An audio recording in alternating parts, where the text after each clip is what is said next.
Richard Lapper is author of Lula, The Man, the Myth, and A Dream of Latin America. He's an independent writer and consultant specializing in politics, economics, and business in Latin America.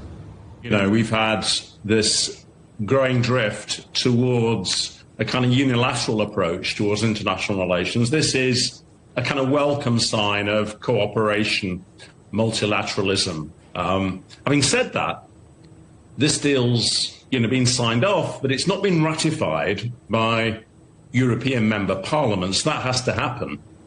And my understanding is that at least two of those parliaments, France and Ireland, may well not approve it. So that although the narrower trade deal can go ahead, the broader trade economic cooperation agreement, which includes things like labour rights and environmental protection, that might fall.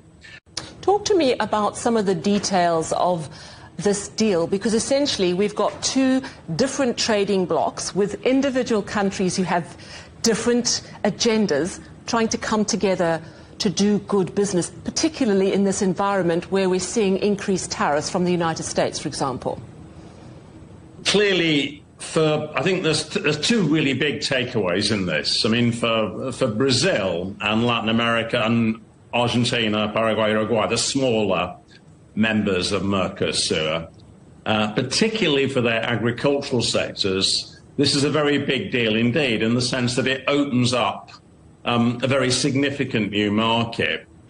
And all these countries have become very dependent on their China trade over the past 20 years or so. This gives them, an extra dimension to their agricultural exports. So, things they got bigger beef quotas potentially, bigger pork quotas.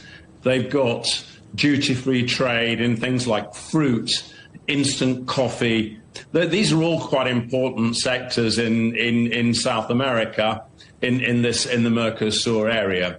And then on the other hand, for European car producers who've been really on the rack, facing competition from China principally, this really gives them a helping hand in terms of expanding their markets. So I think that, companies like BMW, Volkswagen have really been pressing for this kind of initiative to open up their market. I mean, Brazil in particular, a very big market for cars, which increasingly over the past few years has become dominated by the growth of Chinese electric vehicles. Do you read any significance into the fact that Brazil's president didn't attend the signing ceremony? Look, I mean, I think Lula's taking a step back from some of his efforts to rebuild his international profile. The big priority for Lula at the moment is domestic politics and his efforts to win a fourth term at the elections in October. He's in the lead at the moment. He's been helped by the Trump tariffs, to which he's been able to win popularity by opposing those and by very cleverly negotiating a reduction. And Lula's popularity is reasonably strong. He's ahead in the polls, and I think it's a complex political scenario in Brazil.